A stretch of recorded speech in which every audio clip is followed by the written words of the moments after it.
ஒரு தேவனுடைய பிள்ளை கண்டிப்பாக அவசியம் ஜெபிக்க வேண்டிய ஒரு 10 ஜெப குறிப்பு. அதுல இன்றைக்கு ஒரே ஒரு ஜெப குறிப்பை இன்றைக்கு இந்த உபவாச ஜெபத்துல உங்களோடு பேசி கர்த்தருக்கு சித்தமானால் வருகிற நாட்களில் இதனுடைய கண்டினியூவா நம்ம ஜெபிக்கக்கூடிய ஜெப குறிப்புகளை வேதத்திலிருந்து நம்ம பார்த்து நம்ம கடந்து போகிறதற்காக நம்ம ஆசைப்படுகிறோம். முதலாவதாக ஒரு ஜெப குறிப்பை குறித்து ஒரு தேவனுடைய பிள்ளை தன்னுடைய வாழ்க்கையிலே ஜெபிக்க வேண்டிய ஒரு மிக முக்கியமான ஒரு ஜெப குறிப்பு. இந்த ஜெப குறிப்புக்காக நம்ம எல்லாருமே கண்டிப்பா ஜெபிச்சுதான் ஆக வேண்டும். உங்களுக்கு தெரியும், ஜெபம் இல்லாத வாழ்க்கை கூரை இல்லாத வீட்டிற்கு சமம். ஜெபமே ஜெயம், ஜெபமே ஜீவன். நம்முடைய ஆண்டவர் ஜெபத்தை கேட்கிறவர். ஜெபத்தினால முடியாதது எதுவுமே இல்லை. பரிசுத்தவான்கள் சொல்லி இருக்கிறார்கள், மூளையினால் முடியாதது முழங்காலால் முடியும். நமக்கு முன்பாக இருக்கிற அநேக சாட்சிகள், மனிதர்கள் முழங்காலிலே நின்று அவர்கள் பெரிய பெரிய ஜெயத்தை பார்த்திருக்கிறார்கள். முழங்கால நின்று எதிரி தோற்கடிக்கப்பட்டிருக்கிறார். முழங்கால நின்று அவருடைய தேவைகள் சந்திக்கப்பட்டிருக்கிறது. எத்தனையோ பரிசுத்தவான்களுடைய வாழ்க்கையில இந்த ஜெபம் அவர்கள் என்னென்ன காரியத்தை நினைச்சாங்களோ அதெல்லாத்தையும் அவங்களுக்கு கொண்டு கொடுத்திருக்கிறது. அதனால இன்றைக்கு சில உபதேசங்கள் ஜெபத்தை செய்ய வேண்டாம் என்று சிலர் சொல்லலாம். ஆனா இல்ல, நம்ம ஆண்டவர் ஜெபத்தை அவர் கேட்கிறவர். ஆமேன் சொல்லுங்கள். ஆண்டவர் நன்றாய் கவனிங்கள். ஜெபம் செய்ய வேண்டாம் என்று அந்த சொல்றாங்கல்ல, அவங்களுக்கு இது ஒரு மிகப்பெரிய ஆதாரம். ஆண்டவரிடத்துல சீடர்கள் நிறைய காரியத்தை ஆண்டவரிடத்துல கற்றுக்கொண்டார்கள். ஆனா ஆண்டவரிடத்துல நிறைய காரியத்தை கற்றுக்கொண்டாலும் அவங்க ஆண்டவரை பார்த்து ஸ்பெஷலா கேட்ட ஒண்ணு என்ன அப்படின்னா, ஆண்டவரே ஜெபம் பண்ணுவதற்கு எங்களுக்கு கற்றுத்தாரும் அப்படின்னு கேட்டாங்க. ஜெபம் பண்றதுக்கு எங்களுக்கு கற்றுத்தாரும். அவங்க எங்களுக்கு அற்புதம் எப்படி செய்யணும் அப்படின்னு கற்றுத்தாரும் அப்படின்னு கேட்கல.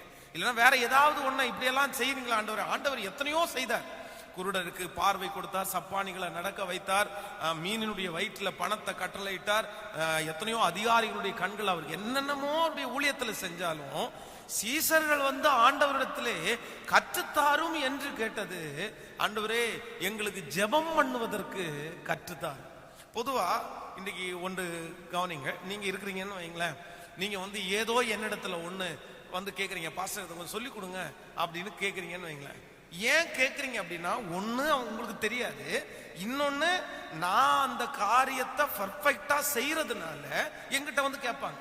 பொதுவாக ஒரு கம்ப்யூட்டர்ல ஒரு டிசைன் ஒன்று பண்ணிட்டு இருக்கேன்னு வைங்களேன்.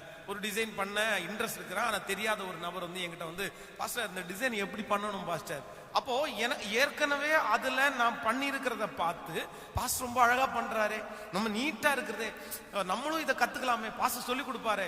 அப்ப நான் என்ன நம்புறேன் அப்படின்னா, சீசர்கள் ஆண்டவரிடத்துல போய் எங்களுக்கு ஜெபம் பண்ண கற்றுத்தாருன்னு கேக்குறாங்க அப்படின்னா, நம்முடைய ஆண்டவர் எப்படிதான் இருந்திருக்கிறாரு சொல்லுங்க.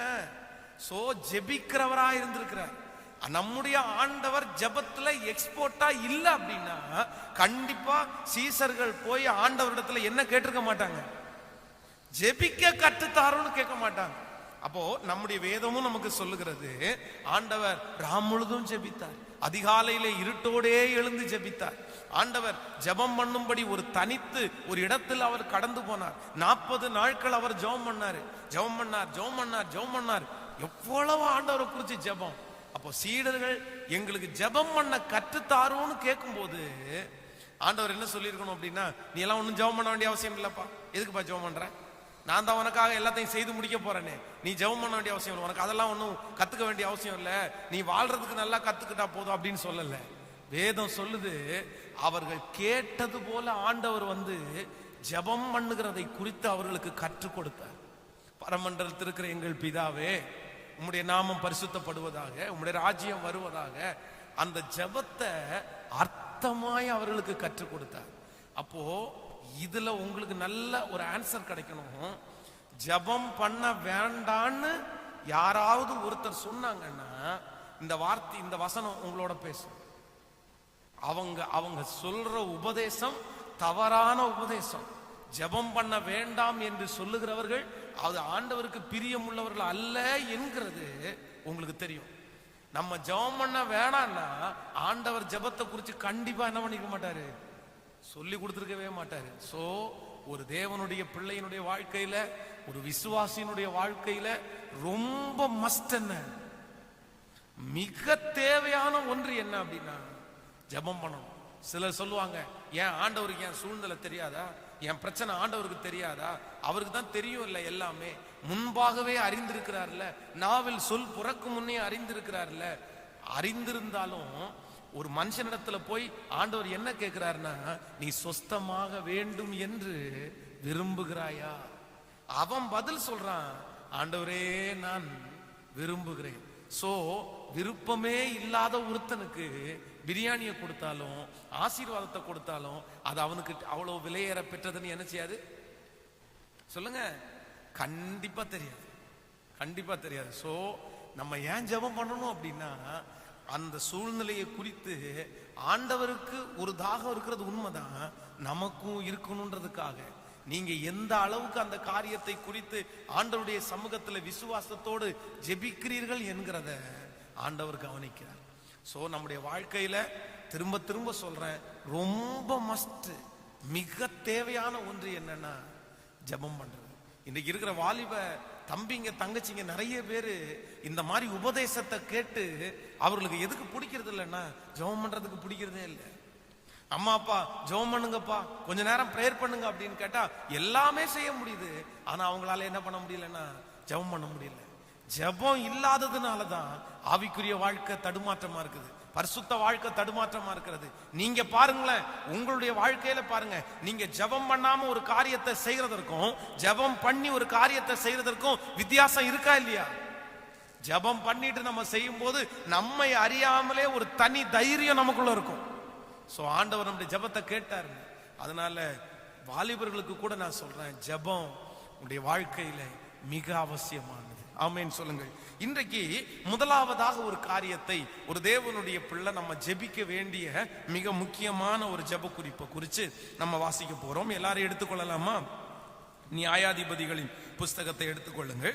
நியாயாதிபதிகளின் புஸ்தகம் 16ஆம் அதிகாரத்திலே எடுத்துக்கொள்ளலாம். 16ஆம் அதிகாரம் 28வது 29வது வசனத்தை நம்ம வாசிக்க போகிறோம். நியாயாதிபதிகள் 16ஆம் அதிகாரத்திலே 28வது வசனத்தையும் 29வது வசனத்தையும் வாசிக்கலாமா? அப்பொழுது சிம்சோன் கர்த்தரை நோக்கி கூப்பிட்டு, கர்த்தராகிய ஆண்டவரே, நான் 2 கண்களுக்கு ஒரே தீர்வாய் பெலிஸ்தியரின் கையிலே பழி வாங்கும்படி இந்த ஒரு விசை மாத்திரம் என்னை நினைத்தருளும், தேவனே என்னை பலப்படுத்தும் என்று சொல்லி சிம்சோன் அந்த வீட்டை தாங்கி இருக்கிற 2 நடு தூண்களிலும் ஒன்றை தன் வலது கையினாலும் மற்றொன்றை தன் இடது கையினாலையும் பிடித்து கொண்டு, என் ஜீவன் பெலிஸ்தரோடே கூட மடிய கடவது என்று சொல்லி பலமாய் சாய்க்க அந்த வீடு அதில் இருந்த பிரபுக்கள் மேலும் எல்லா ஜனங்கள் மேலும் விழுந்து, இவ்விதமாய் அவன் உயிரோடு இருக்கையில் அவனால் கொல்லப்பட்டவர்களை பார்க்கல், அவன் மரிக்கும் போது அவனால் கொல்லப்பட்டவர்கள். நன்றாய் கவனிங்கள் ஆண்டவருடைய பிள்ளைகளே, இங்கே சிம்சோன் என்கிற ஒரு மனிதனை குறித்து வேதம் நமக்கு சொல்லுகிறது. இந்த சிம்சோனை குறித்து உங்களுக்கு விளக்கம் தேவையில்லை. அவன் ஒரு மிகப்பெரிய ஒரு பலசாலி. அவன் பட்டணத்தினுடைய நிலை கால்களிலே அவனே பிடுங்கி தன்னுடைய தோளின் மேல் வைத்து மலைக்கு நடந்து போகிற அளவிற்கு ஒரு மிகப்பெரிய பலசாலி. ஒரு கழுதையினுடைய தாடை எலும்பிலே 1000 பேரை வென்ற ஒரு மிகப்பெரிய வெற்றியாளர். ஆனா இவனுடைய வாழ்க்கையில ஒரு பெரிய பாவத்துக்குள்ளே விழுகிறான். அந்த தெளிலாள் என்கிற ஒரு மனுஷியினுடைய கையில் அவன் சிக்கி பாவத்தை செய்து, அவள் தன்னுடைய இருதயை இவன் மறைத்து வைக்க வேண்டியது எல்லாத்தையும் அவன் திருப்பி கேட்டதுனால, இவன் மறைச்சு வைக்கிறது ஒண்ணு கூட மறைச்சு வைக்காம மொத்தத்தையும் இப்ப சொல்லி தன்னுடைய பலத்தை இழக்க பண்ணுகிறான். ஆனா இந்த சிம்சோன் ஆண்டவருடைய பிள்ளை, ஆண்டவராலே வேறு பிரிக்கப்பட்டவன், தாயின் கருவில் உருவாகும் முன்னே தீர்க்க தரிசனமாய் சொல்லப்பட்ட ஒரு தேவனுடைய பிள்ளை. ஆனா இவனுடைய வாழ்க்கையிலே இவன் ஜெபித்த இடம் 2 இடத்துல மட்டும்தான் ஜெபம் பண்ணியிருக்கிறான். ஒன்று, கழுதையினுடைய தாடை எலும்பை எடுத்து 1000 பேரை ஜெயித்து கொண்டு வரும்போது அவனுக்கு ரொம்ப தாகமா இருக்கும். அப்போ ஆண்டவரே நான் தாகத்தோட நான் செத்து போகணுமா அப்படின்னு சொல்லி ஜெபம் பண்ணும்போது ஆண்டவர் அவனுக்காக ஒரு பெரிய நீரூற்றே கட்டளையிட்டுருவார். அவனுடைய ஜெபத்திற்கு இம்மிடியட்டா பதில் வந்துடும். அவன் ஜெபித்த முதல் இடம் அந்த இடம். இரண்டாவது, அவன் ஒரு இடத்துல ஜெபித்தான் என்று சொன்னால் எங்க தான் ஜெபிக்கிறான், இங்க தான் ஜெபிக்கிறான். பெலிஸ்தியர் அவனை அழைத்து கொண்டு போய் அவனுடைய கண்களை பிடுங்கி அவனை மாவரைக்கிறதுக்காக வச்சு சகல ஜனங்களுக்கு முன்பாகவும் இப்ப வேடிக்கை காண்பிக்கிற பொருளாய் அவங்க கொண்டு வந்து நிறுத்துறாங்க. இப்போ ஒரு பெரிய அரண்மனைக்குள்ள அவன் நின்றுட்டு இருக்கிறான். கடைசியா லாஸ்டா இதுவரைக்கும் அவன் ஜெபிக்கல, பெரிய ஜெபங்களை ஏறெடுக்கல. ஆனா இப்போ ஒரு ஜெபம் பண்றான். என்ன ஜெபம் பண்றான் அப்படின்னா, நீங்கள் அந்த வசனத்தை வாசிக்கும் போது ரொம்ப அழகா இருக்கும். நீங்கள் அந்த 29வது வசனத்தை வாசிக்கும் போது, சரி 28 வாசிக்கும் போது, அப்பொழுது சிம்சோன் கர்த்தரை நோக்கி கூப்பிட்டு, கர்த்தராகிய ஆண்டவரே, நான் என் 2 கண்களுக்கும் ஒரே தீர்வாய் பெலிஸ்தியரின் கையிலே பழி வாங்கும்படி இந்த ஒரு விசை மாத்திரம் என்னை நினைத்தருளும் தேவனே பலப்படுத்தும் என்று சொல்லி, தேவனே பலப்படுத்தும் என்று சொல்லி. சோ சிம்சோனுடைய வாழ்க்கையிலே அவன் ஜெபிக்கிற ஒரு முக்கியமான ஜெபம் என்ன அப்படின்னா, தேவனே என்னை பலப்படுத்தும், தேவனே என்னை பலப்படுத்தும். அப்ப அவனுக்கு என்ன இல்லை சொல்லுங்களேன்? அவன் ஒரு மிகப்பெரிய பலசாலி. ஒரு காலத்திலே அவனுடைய பலனுக்கு முன்பாக யாருமே நிற்க முடியாது. அவனை கயிறுகளினால கட்ட முடியாது, அவனை கயிறுகளினால கட்ட முடியாது. அவனை ஆணி வச்சு அடிச்சு அவனை வந்து பாதுகாக்க முடியாது. அவ்வளவு பெரிய பலசாலியான ஒரு மனிதன் இன்னைக்கு என்ன அற்று போனான் என்றால், பலனற்று போனதுனால ஆண்டவரை பார்த்து கேட்கிறான், ஆண்டவரே என்னை பலப்படுத்தும். ஆண்டவருடைய பிள்ளைகளே, இன்றைக்கு நம்ம வாழ்க்கையிலே முதலாவதாக ஜெபிக்க வேண்டிய மிக முக்கியமான ஜெப குறிப்பு என்னன்னா, ஆண்டவரிடத்தில் நீங்க எதற்காக ஜெபிக்கணும்னா, பலனுக்காக ஜெபிக்கணும். பலனுக்காக ஜெபிக்கணும். பலன் என்று சொல்லுகிறது நான் வெறும் சாதாரணமான சரீரத்தில் இருக்கிற பலன் மட்டும் சொல்லல. நம்ம மனசுல பலன் வேணும், நம்முடைய சிந்தையில பலன் வேணும், நம்ம ஓடக்கூடிய பலன் வேணும். நான் சொல்றேன், இந்த ஊழியத்தை நான் செய்ய வேண்டும் என்று சொன்னால் எனக்கு மிக தேவையான ஒன்று என்னன்னா, எனக்கு பலன் தேவை. என் மனசுலையும் என் சரீரத்திலையும் என்னுடைய சிந்தையிலையும் ஒருவேளை பலன் இல்லாமல் போகுமே ஆனால் என்னால இந்த ஊழியத்தை என்ன பண்ண முடியாதுன்னா செய்ய முடியாது. அதான் வேதம் சொல்லுகிறது, இளைஞர்கள் இளைப்படைந்து சோர்ந்து போனார்கள், அவர்கள் பலவீனப்பட்டு போனார்கள்.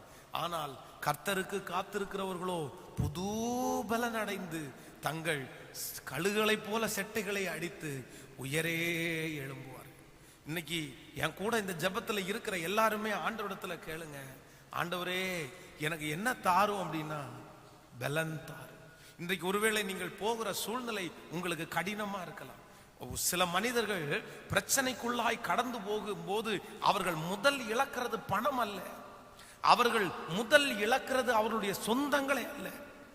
இன்னைக்கு வெற்றியாக வாழாதவங்க நிறைய பேரு அவங்க முதல் இழந்தது எதை இழந்துட்டாங்கன்னா, அவங்க பலத்தை இழந்துட்டாங்க, பலத்தை இழந்துட்டாங்க. எனக்கு மனசுல சுத்தமா பலன் இல்லை பாஸ்டர், எனக்கு சுத்தமா பலன் இல்லை. இதை விட மோசமான சூழ்நிலை அவங்க வாழ்க்கையில வரும்போது அந்த காரியத்தை அவங்க செஞ்சு முடிச்சாங்க. இதை விட பண நெருக்கடி வரும்போது அவங்க அதை வெற்றியா சமாளிச்சாங்க.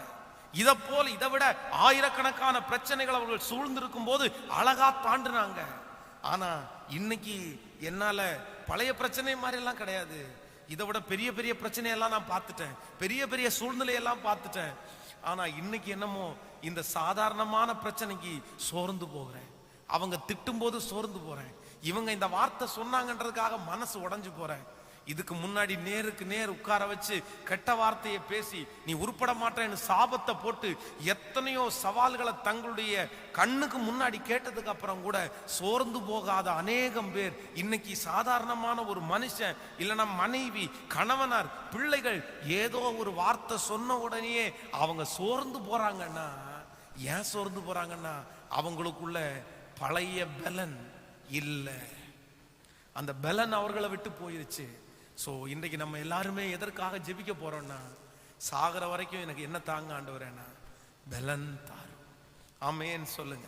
கைகளை உயர்த்தி ஆண்டவரை பார்த்து சொல்லுங்க, ஆண்டவரை பார்த்து, ஆண்டவரே நீர் எனக்கு பலன் தாரும் சொல்லுங்க. அப்பாவை பார்த்து, ஆண்டவரே என்னை பலப்படுத்தும் ஆண்டவரே. முழு இருதயத்தோட சொல்லுங்க ஆண்டவரை பார்த்து, ஆண்டவரே என்னை நீர் பலப்படுத்தும். இந்த சூழ்நிலையை தாண்ட நான் தான் ஆண்டவரே. இந்த வார்த்தை யாரோ ஒருத்தருக்கு தீர்க்க தரிசனமாய் பேசப்படலாம். பலவீனப்பட்டு இந்த இடத்துல வந்திருக்கலாம். எனக்கு போராட பலன் இல்லை, எனக்கு நிற்கிறதற்கு பலன் இல்லை, எனக்கு சகிக்கிறதற்கு பலன் இல்லை, எனக்கு பழைய பலன் எனக்கு இல்லை. ஆனா இன்றைக்கு இந்த உபவாச நாளிலே இந்த சோதனையை தாண்ட, இந்த பிரச்சனையை தாண்ட, ஓ ஹல்லேலூயா, இந்த பிரதிகூலங்களை தாண்டக்கூடிய ஒரு பலன் உன்னதத்திலிருந்து ஆண்டவர் அனுப்புவார் என்று நம்புறவங்க சத்தத்தை உயர்த்தி ஆண்டவரை பார்த்து சொல்லுவோம், ஆண்டவரே நீர் எனக்கு பலன் தாரும் சொல்லுங்க. அப்பாவை பார்த்து, நன்றி ஆண்டவரே சொல்லுங்க. ஆண்டவரே நன்றி ஆண்டவரே, நீர் எங்களுக்கு பலன் தாரும் அப்பா, நீர் எங்களுக்கு பலன் தாருங்கப்பா, நீங்க எங்களுக்கு பலன் தாரும். ஹல்லேலூயா. சோ ஆண்டவருடைய பிள்ளைகள் மிக முக்கியமாய் டெய்லி நீங்க ஜெபிக்க வேண்டிய ஜெபம் என்ன அப்படின்னா, சாகர வரைக்கும் எனக்கு வேற எதுவுமே வேண்டாம் ஆண்டவரே, எனக்கு பலத்தை மட்டும், சரீரத்திலையும் எனக்கு பலன் வேணும், எனக்கு மனசுலையும் என்ன வேணும்னா எனக்கு பலன் வேணும். ஹல்லேலூயா. எவ்வளோ பெரிய அரசியல் தலைவர்கள் இல்லைன்னா எவ்வளோ பெரிய சமுதாயத்துல பெரிய ஜாண்டிக்கா அப்படியே பயங்கரமா இருக்கிறவங்களும் பலவீனம்னு ஒண்ணு வந்துச்சுன்னா என்ன பண்ணிடுறாங்கன்னா அப்படியே சுருண்டுறாங்க. ஆமேன் சொல்லுங்க. பாத்தீங்கன்னா ஆயிரக்கணக்கான பேர் அவங்களுடைய பேச்சை கேட்டு அப்படியே மதி மயங்கி நின்னது போல, ஐயோ உங்களை மாதிரி யாருமே இல்லை சார். அப்படிப்பட்ட ஒரு மனிதன் சாதாரணமான ஒரு பலவீனப்படுத்தப்படும் போது நம்முடைய வாழ்க்கையில அப்படியே ஒன்றும் இல்லாம ஆயிருது. உங்க எல்லாருக்காகவும் நான் ஜெபிக்கிற ஜெபமே அப்படிதான். சாகிற வரைக்கும் எங்களுக்கு பலன் மட்டும் எங்களுக்கு போதும் ஆண்டவரே. இந்த வேலை இந்த உலகத்துல வேற ஒண்ணுமே நம்ம கொண்டு போறது இல்லை. நான் சொல்றேன், சாகிற வரைக்கும் நம்ம எங்க போயிடக்கூடாதுன்னா மருத்துவமனைக்கு மட்டும் போயிடக்கூடாது. ஆமேன்னு சொல்லுங்க. எத்தனை பேர் அதை வாஞ்சிக்கிறீங்க? இந்த உலகத்திலேயே இருக்கிறதுலேயே ஆண்டவர் கொடுக்குற ஆசீர்வாதத்திலே பெரிய பிளஸிங் என்ன அப்படின்னா நம்ம மருத்துவமனைக்கு போகாததாங்க பிளஸிங். அல்லேலூயா. நீங்க இப்ப பாத்தீங்க அப்படின்னா மருத்துவமனைக்கு போறது கூட பிரச்சனை இல்லைங்க. அங்க போய் அவங்க பண்ற அந்த ட்ரீட்மெண்ட் இருக்கு பாருங்களேன், ஐயோ கொடுமை. அதை கூட பலவீனத்தை கூட சமாளிச்சுக்கலாம், ட்ரீட்மெண்ட்டை சமாளிக்க முடியாது. அங்க குத்தி இங்க குத்தி சிலருக்கு அந்த பழக்கமே இல்லாதவங்க கூட சரீரங்களை போட்டு இன்னும் மருந்துகளை மாத்தி கொடுத்து அவங்களுக்கே தெரியல அந்த மருந்து இந்த சரீரத்துக்கு ஒத்துக்குமா ஒத்துக்காதான்னு தெரியல. அதனால நம்ம டெய்லி எந்திரிச்ச உடனே ஜெபம் பண்ணுவோம், ஆண்டவரே எனக்கு பலன் தாரும். ஆமென். நீங்க லூக்கா எழுதின சுவிசேஷம் 22ஆம் அதிகாரத்தை எடுப்பீர்களே ஆனால், லூக்கா எழுதின சுவிசேஷம் 22ஆம் அதிகாரத்துல 43வது வசனத்தை நம்ம வாசிக்கும் போது 43வது வசனத்தை வாசிக்கலாம்.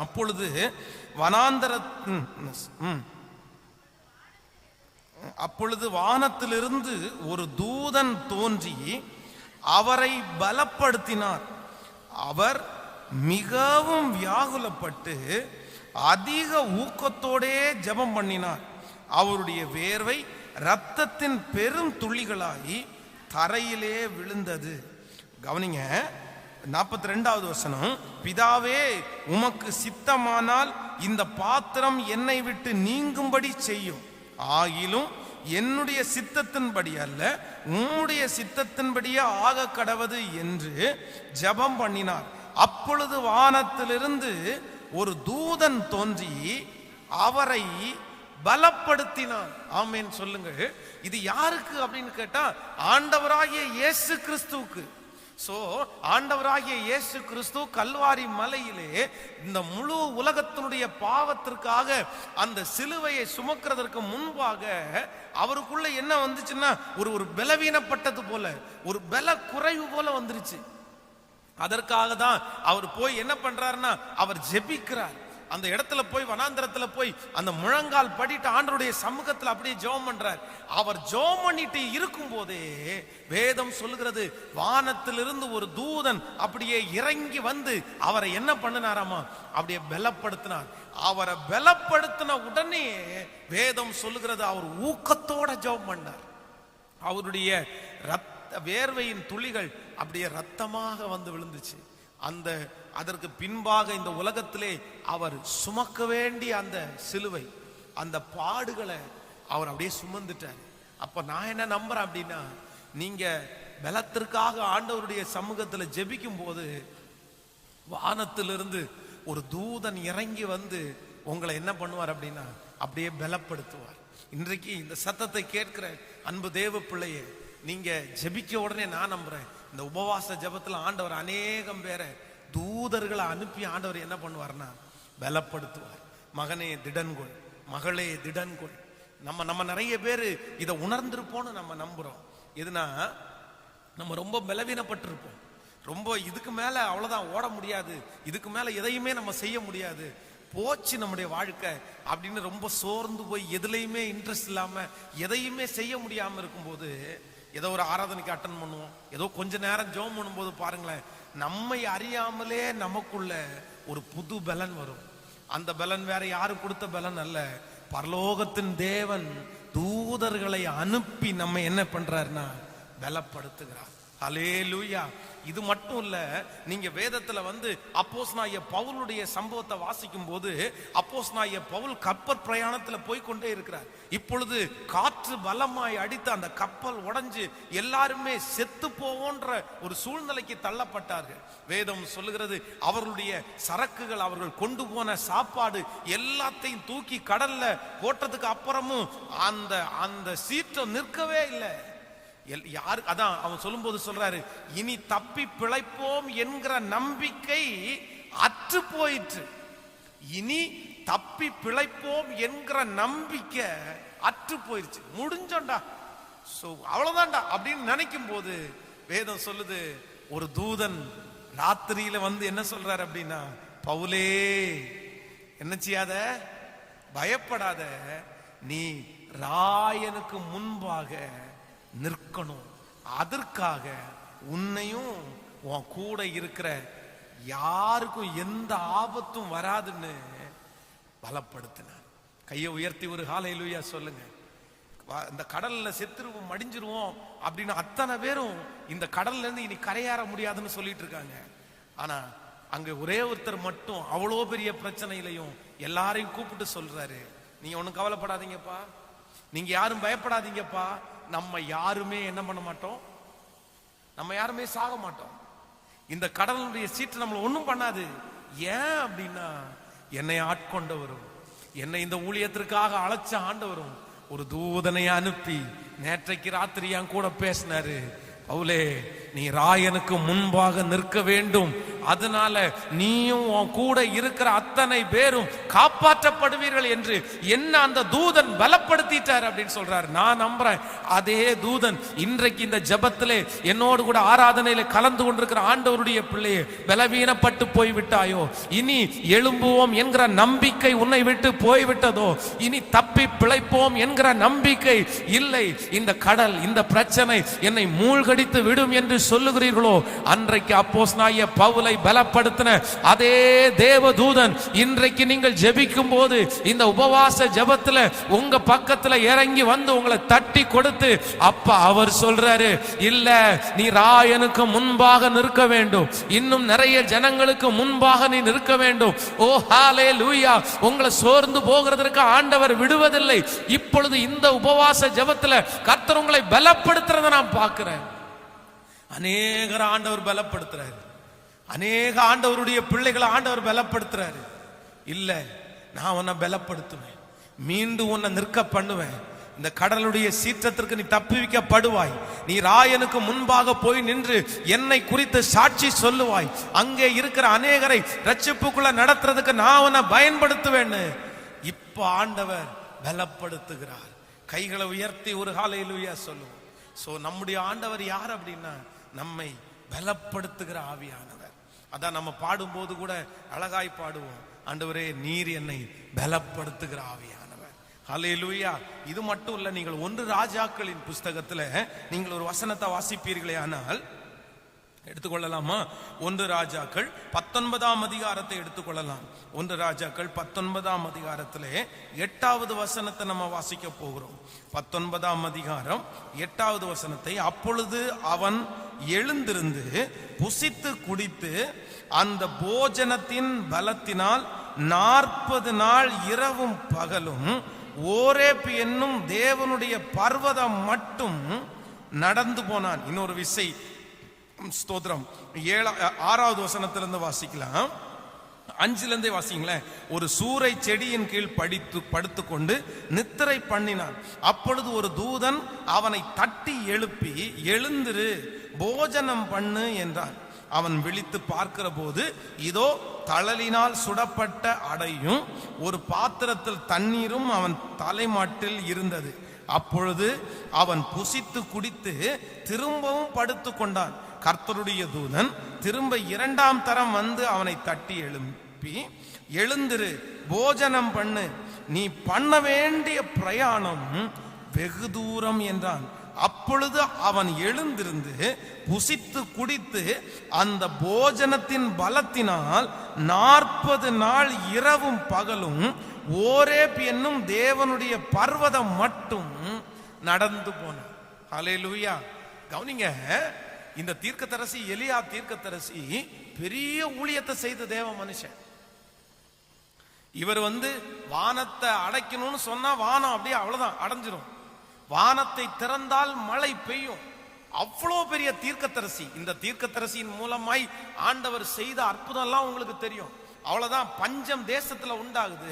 நாளைக்கு காலையில பாருங்கடா, உங்களுக்கு எல்லாருக்கும் திருப்தியாய் சாப்பிடுற அளவுக்கு வரும்னு சொன்னா அன்னைக்கு வந்துருச்சு. அந்த மாதிரி ராஜாவுக்கு கையிலாக கொடுக்கிறவன் சந்தேகப்பட்டான். இல்ல இல்ல, ஆண்டவர் வானத்து மதகுகளை திறந்தா கூட அது நடக்காது அப்படின்னா, நீ பாடுறா, நீ கண்ணுனால பாப்ப, ஆனா நீ சாப்பிட முடியாது.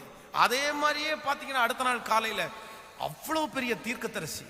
இன்னும் இந்த தீர்க்கதரிசிக்கு ஆண்டவர் போஷிக்கிறதற்கு காகங்களுக்கு கட்டளை இட்டாராமா. இந்த காகங்கள் அவனுக்கு அப்பத்தையும் இறைச்சியும் கொண்டு கொடுத்துருச்சாம்.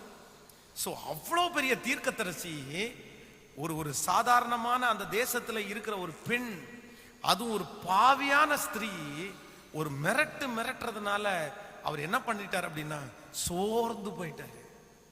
அவருடைய பலம் எல்லாம் போயிருச்சு. சிங்கத்தை மாதிரி கர்ச்சிக்கிற மனுஷன், ஊழியத்தை அப்படி செய்த தேவ மனுஷன், இப்ப பலமெல்லாம் போன உடனே தான் பலவீனப்பட்ட உடனே அவருக்கு என்ன வருது அப்படின்னா, ஒரு சூரை செடியின் கீழே போய் என்ன பண்றாரு, படுத்து அப்படியே தூங்கிட்டார். உடனே ஒரு தூதன் தட்டி எழுப்பி சொல்றாரு, எழுந்திருந்து போஜனம் பண்ணு. இவர் போஜனம் பண்ணிட்டு திரும்பவும் என்ன பண்ணாராமா, சாப்பிட்டு படுத்துட்டாராமா. அப்ப நான் என்ன சொல்றேன் அப்படின்னா, அவருக்கு பலனே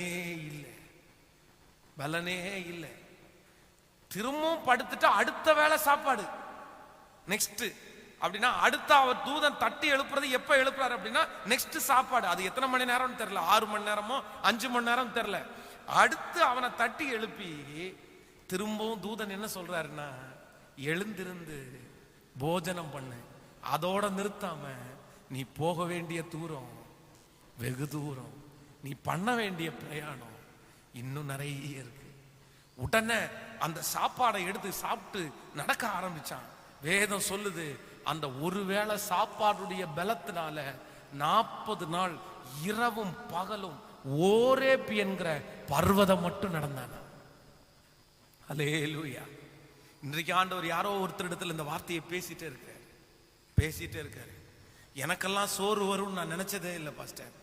நான் எல்லாம் மனசுல பலத்தை விடுவேன்னு நான் நினைச்சதே இல்லை. நான் ஒரு மிகப்பெரிய பலசாலி. ஒருவேளை இந்த தீர்க்கதரிசியை போல நீங்க அஞ்சா நெஞ்சமுடையவர்களா இருக்கலாம். நான்லாம் அவ்வளவு சீக்கிரமா பயப்பட மாட்டேன் பாஸ்டர். நான் எப்படிப்பட்ட ஆள் தெரியுமா? நான் எவ்வளவு பெரிய பிரச்சனையை சமாளிச்சிருக்கேன் தெரியுமா? ஆனா இன்னைக்கு இருக்கிற சூழ்நிலையில அதே தீர்க்கதரிசி எலியாவை போல சுருண்டு போய் ஒரு சூறைச் செடியில படுத்து கிடக்கிற மாதிரி ஒரு ரூமுக்குள்ளே படுத்து கிடக்கிறேன், ஒரு வீட்டுல படுத்து கிடக்கிறேன். என்னால எதையுமே செய்ய முடியல. எனக்கு எந்த இன்ட்ரெஸ்டுமே எனக்கு இல்லை. எனக்கு வாழலான்னு நினைக்கல, எனக்கு ஊழியம் செய்யலான்னு தோணல. அவ்வளவு பெரிய ஊழியத்தை செய்தவன் அப்படிதான் படுத்து கிடக்கிறான். அப்படிப்பட்ட சூழ்நிலையில தேவ பிள்ளைகள் இந்த சத்தத்தை கேட்டுக்கொண்டிருப்பீர்களே, ஆனால் ஆண்டவர் உங்களுக்காக தான் அந்த வார்த்தையை சொல்றாரு. ஆண்டவர் நீங்க பலப்படுத்தும்னு ஜெபம் பண்ணும் போது ஒரு தூதனை அனுப்பி உங்களுக்கு போஜனம் என்கிற இந்த வசனத்தை கொடுத்து கர்த்தர் உங்களை ஆறுதல் படுத்தி கர்த்தர் உங்களை தேற்றி ஆண்டவர் உங்களை முதுகுல தட்டி சொல்றாரு, இல்ல நீ போக வேண்டிய தூரம் வெகு தூரம், நீ பண்ண வேண்டிய பிரயாணம் இன்னும் நிறைய இருக்குன்னு கர்த்தர் உங்களை பலப்படுத்துகிறார். இந்த உபவாச ஜெபத்துல ஆண்டவர் உங்களை பலப்படுத்துறார். அவர் பலப்படுத்துகிறது மட்டுமல்ல, அவர் கொடுக்கிற போஜனத்தினுடைய பலனினால் 40 நாட்கள் இரவும் பகலும் மலை மட்டும் நடக்கக்கூடிய அந்த பலனை ஆண்டவர் தர்றார். ஹல்லேலூயா. கைகளை உயர்த்தி ஒரு ஹல்லேலூயா சொல்லு. சோ நம்முடைய வாழ்க்கையில நம்ம டெய்லி நம்ம ஜெபிக்க வேண்டிய ஜெபம், ஆண்டவரே உம்முடைய பலத்தால என்னை இடைக்கட்டும், என்னை பலப்படுத்தும், என்னை பலப்படுத்தும். அதான் அப்போஸ்தலனாகிய பவுல் ஜெபிக்கும் போது ஜெபிக்கிறார், என்னை பலப்படுத்துகிற கிறிஸ்துவினாலே எல்லாவற்றையும் செய்ய எனக்கு பலன் உண்டு. சோ நான் எல்லா ஊழியத்தையும் செய்யறேன் அப்படின்னா, நான் இவ்வளவு பெரிய பிரச்சனையை தாண்டி வர்றேன்னா என்னுடைய பலன் அல்ல, ஆண்டவர் எனக்கு கொடுக்கிற பலத்தால தான் நான் எல்லாத்தையுமே செய்தேன். ஆமென்னு சொல்லுங்க. சோ ஆண்டவரிடத்துல எப்படி ஜெபிக்கணும்னா, மிக முக்கியமான ஜெப குறிப்பு, ஆண்டவரே பலன் தாரும். ஹல்லேலூயா. ஆண்டவரே பலன் தாரும். போராட்டங்கள் சூழ்ந்து இருக்கிறதுனால நான் ரொம்ப களைச்சு போயிருக்கிறேன்ப்பா, என்ன பலன் தாரும் ஆண்டவரே. ஆமென். இன்றைக்கு இந்த ஃபாஸ்டிங் பிரேயர் அநேகரை பலப்படுத்தும்னு நான் நம்புறேன். ஆண்டவர் உங்களை பலப்படுத்துவதற்காகவே இந்த ஜெபத்தை வச்சிருக்கிறாரு. நம்ம மறக்காம ஜெபிச்சுட்டே இருப்போம். ஹல்லேலூயா. பலன் தாருமே, பலன் தாருமே, பலத்தா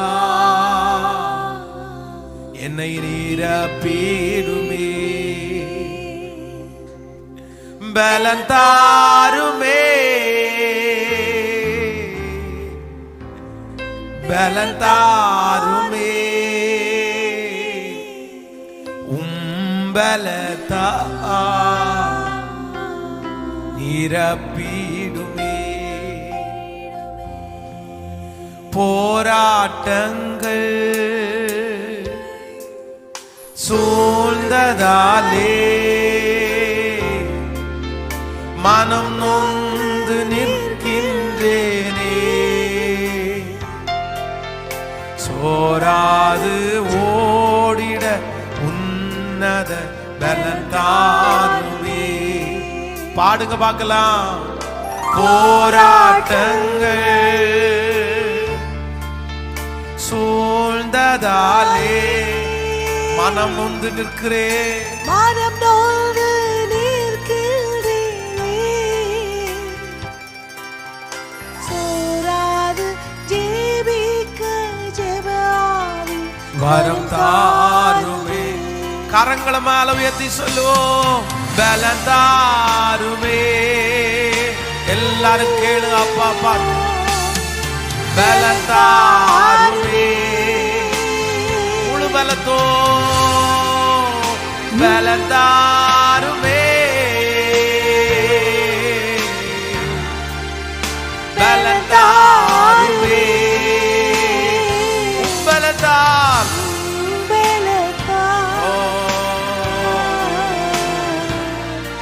என்னை நிரப்பிடும். திரும்ப திரும்ப கேளுங்க, பலன் தாருவே.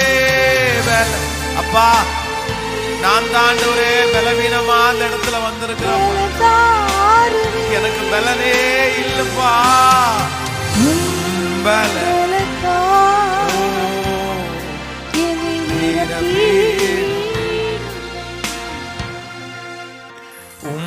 பலத்தா என்னை நிரப்பிடுமே, மனிதர்களின் நிந்தைகளா மனநொந்து நிற்கின்றேனே. அப்பா மன்னித்து மாறக்க உம்பல தந்திடுவே. சொல்லி பாடுங்க பார்க்கலாம். மனிதர்களே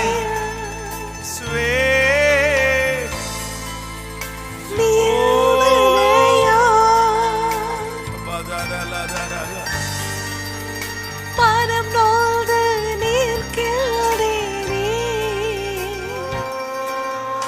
மல்லித்து வாழ இடாவி பலன் தாருமே. கரங்களை மேல உயர்த்தி பலன் தாருமே. அப்பனே பலன் தாருமே. அப்பனே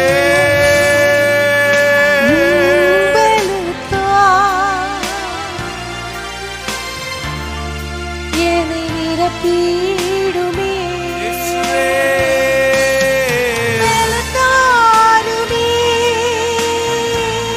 உங்க பலன் எனக்கு பலன் தேவைப்பா, தாருமே. தேவைப்பா. பலன் தாருமே. ஆண்டவரே, என்னை சத்தத்தை உயர்த்தி எல்லாரும் கேட்டுக்கொண்டு நான் நம்புறேன். இந்த பாட்டை பாடிட்டே இருக்கும் போது அப்போஸ்தலனாகிய பவுலுக்கு ஒரு தூதனை அனுப்பின கர்த்தர் இயேசு கிறிஸ்து அந்த சிலுவையை மேற்கொள்வதற்கு முன்பாக அனுப்பப்பட்ட தூதன் அந்த எலியாவுக்கு அனுப்பப்பட்ட அந்த தூதன் உங்களை பலப்படுத்துறதற்கு ஆண்டவர் அனுப்புறார். சிஸ்டர் உங்களை பலப்படுத்துறதற்கு, பிரதர் உங்களை பலப்படுத்துறதுக்கு, தகப்பனே தாயே உன்னை பலப்படுத்துறதுக்கு ஆண்டவர் அனுப்புறார் அந்த தூதனை. இப்ப அவர் உன்னை பலப்படுத்துவார், அவர் உங்களை பலப்படுத்துவார். நீங்க அந்த மேடை தாண்டி, அந்த பிரச்சனையை தாண்டி, ஓ ஹalleluya, நீங்க பெரிய தூரம் நடக்கிறதுக்கு இப்ப பலன், அவருடைய உன்னத பலன், அவர் உன்னத பலன்.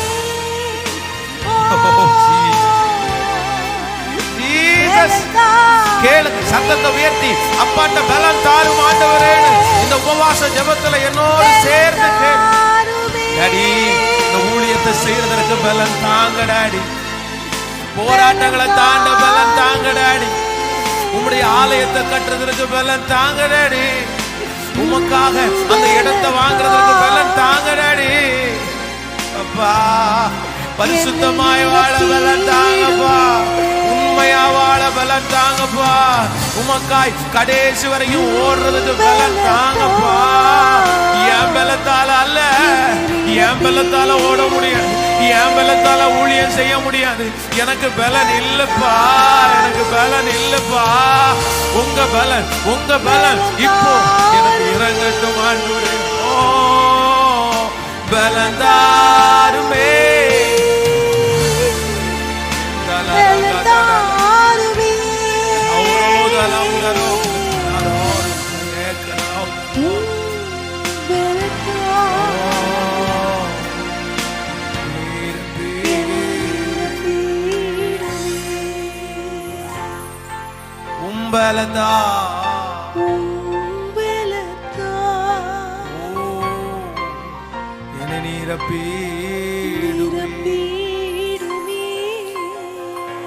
கவனிங்க,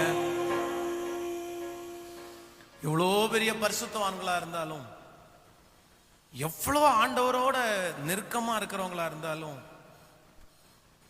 மனுஷனா நம்ம இருக்கிறதுனால நம்ம பலவீனப்பட்டு போறது சகஜம்தான். ஐயோ, நான் ஒரு பெரிய ஜெப வீரன், நான் ஒரு பெரிய ஊழியக்காரன், அதனால நான் சோர்ந்தே போக மாட்டேன் அப்படின்லாம் நம்ம சொல்ல முடியாது. எலியா எவ்வளோ பெரிய ஊழியக்காரர், அவரே பலம் இல்லாம படுத்து கிடந்தாருன்னா நம்முடைய வாழ்க்கையிலையும். அதனால உங்களுக்கு பலவீனம், நான் இப்படி இருக்கிறேனேன்னு சொல்லி வருத்தம்லாம் படாதீங்க. நம்ம மாம்சத்துல இருக்கிற வரைக்கும் பலவீனம்னு ஒண்ணு என்ன செய்யும்.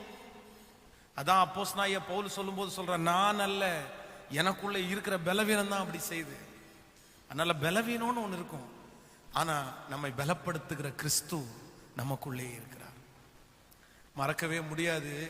இதற்கு முன்பாக இந்த ரயில்வே கேட்டுக்கு அந்த பக்கத்தில் அந்த சர்ச்சை வச்சுட்டு இருக்கும்போது ஒரு நாள் ஞாயிற்றுக்கிழமை காலையில் ஆராதனை நடத்துவதற்காக அதுக்கு முன்பாக ஒரு 7-8 நாட்கள் கண்டினியூவா நான் தூங்கல. அப்போ அந்த ஞாயிற்றுக்கிழமை அந்த சர்ச்சுக்காக காலையில் ரெடி ஆயிட்டேன். அன்னைக்கு பேச்சுலர், அன்னைக்கு யாருமே இல்லை. தனியாக ஒரு ரூம் எடுத்து நானே தங்கிட்டு இருக்கிறேன், நானே சமைச்சு நானே சாப்பிட்டுட்டு இருக்கிறேன். காலையில் என்னால் ஒரு அடி அப்படின்னா ட்ரெஸ் சேஞ்ச் பண்ணிட்டேன். இப்போ ஒரு அடி கூட என்னால் வைக்க முடியல. நான் தான் போய் சர்ச்சை ரெடி பண்ணணும், நான் தான் அங்கே பிரசங்கம் பண்ணணும், நான் தான் ஆராதனை நடத்தணும். உண்மையிலே அந்த ட்ரெஸ் எல்லாம் போட்டுட்டு வெளியே வரேன். தலை சுற்றி எனக்கு பிடிக்கிறதுக்கு எதுவுமே இல்லை. அந்த கதவை பிடிச்சிட்டு அப்படியே அந்த வாசலை பிடிச்சிட்டு கேட்டை தடவி திறந்தேன். அந்த அளவுக்கு பலவீனப்பட்டேன். மனசுல அவ்வளவு பலவீனம். மனசுல பலவீனம் வந்தோன்னா சரீரத்துல பலவீனப்பட்டேன். தாங்கி சர்ச்சில் போய் பலிபீடத்துல இருந்துட்டேன். நான் நினைச்சேன், கண்டிப்பா இன்னைக்கு நம்ம யாருக்குமே பிரசங்கம் பண்ண முடியாது, நம்ம என்ன பண்ண போறோன்னே தெரியல. ஆனா எழும்பி இப்படிதான் கையை அப்படியே பலிபீடத்துல பிடிச்சிட்டே நிக்கிறேன். ஆண்டவரை பார்த்து, நீங்க மட்டும்தான் பலன் தரணும் அப்படின்னு. அந்த ஆராதனையை முழுவதும் ஆராதனை நடத்தி செய்தி முடிச்சுட்டு நான் ஒரே ஒரு அனௌன்ஸ்மெண்ட் மட்டும் கொடுத்தேன். இன்னைக்கு யாருக்கும் தனியா மட்டும் ஜெபம் பண்ண முடியாது. ஆனா அந்த ஆராதனை முடிக்கிற வரைக்கும் நான் அல்ல, ஆண்டவருடைய பலன் எனக்கு இருந்ததை நான் பார்த்தேன். இன்றைக்கு வரைக்கும் நான் நம்புறேன். வெளி தோற்றத்திற்கு நம்மளை பார்க்கும்போது சிலர் பலசாலி, தைரியசாலி அப்படின்னு தெரிஞ்சாலும், ஆனா பலிபீடத்துல உண்மையா நான் நின்று சொல்றேன், இல்ல நான் நிற்கிறது முழுக்க ஆண்டவருடைய பலன் மட்டும்தான், கர்த்தருடைய பலன் மட்டும்தான். என்னை போல் பலவீனப்பட்ட ஒரு மனிதன் இருக்க முடியுமான்னு கேட்ட ஆச்சரியமா இருக்கு. அவ்வளவு நரம்பு தளர்ச்சியினால பாதிக்கப்பட்ட மனுஷன். இன்னைக்கு ஃபுல்லா காலையில இருந்து நம்ம ஃபாஸ்டிங் தான் இருக்கிறோம். ஆனா ஒரு அரை மணி நேரம் தாண்டி சாப்பிட்டா கூட கையிலுடைய சிவரிங்க அடக்கவே முடியாது, அவ்வளவு கை நடுங்க. ஆனா நான் நம்புறேன், இன்றைக்கு கொடுக்கப்படுகிற எல்லா பலனும் கர்த்தர் கொடுக்கிற பலன். அப்போ உங்களுடைய வாழ்க்கையில நீங்க ஜெபிக்க வேண்டிய மிக முக்கியமான ஜெப குறிப்பு என்ன அப்படின்னா, உங்க பலத்தாலே என்னால முடியும்னு சொல்லிடக்கூடாது, ஏன் பலத்தாலே ஓடிடுவேன் அப்படின்னு சொல்லிட முடியாது.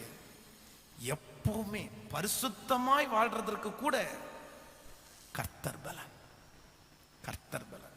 பரிசுத்த வாழ்க்கையில ஜெயிக்கணும்னா கூட நான் போன் வைக்காதனால ஜெயிச்சிருவேன், நான் கண்ணை திறந்து சினிமா போஸ்டர் பார்க்காதனால ஜெயிச்சிருவேன். இல்ல, நம்ம கண்ட்ரோல் தேவை, நம்ம ஒப்பு கொடுக்க வேண்டிய அவசியம். ஆனாலும் பவுல் நட்டான், அப்பல்லோ நீர் பாய்ச்சினான், கர்த்தரோ விளைய செய்தார். நடுகிறவனாலும் அல்ல, நீர் பாய்ச்சுகிறவனாலும் அல்ல, விளைய செய்கிற தேவனாலே ஆகும். யாரால தான் ஆகும்? அவரால் மட்டும்தான் ஆகும். அதனால இன்னைக்கு எல்லாரும் இன்னும் கொஞ்ச நேரம் ஜெபிக்க போறோம். நீங்க வீடுகளில் போய் ஜெபிக்க போறீங்க. இன்னோடு கூட ஆராதனை அட்டெண்ட் பண்றவங்க எல்லாம் ஜெபிக்க போறீங்க. அந்த பலவீனப்பட்டு போகும்போது வேற எதுலையுமே கான்சன்ட்ரேட் பண்ணாதீங்க. நான் சொல்றேன், ஆண்டவரே உங்களுக்கு அந்த பூஸ்ட் கொடுப்பாரு. ஆமென் சொல்லுங்க. எத்தனை பேர் ஆமோதிக்கிறீங்க? கைகளை அசைத்து ஒரு ஹல்லேலூயா சொல்லுங்க. எல்லா இம்யூனிட்டி பவர் எந்தெந்த ஃபுட்ல அதிகமாகுதோ இல்லையோ, பிரேயர்ல அதிகமாகும் பாருங்க. அதுக்கு ஈக்குவல் வேற எதுவுமே கிடையாது. ஆமென் சொல்லுங்க.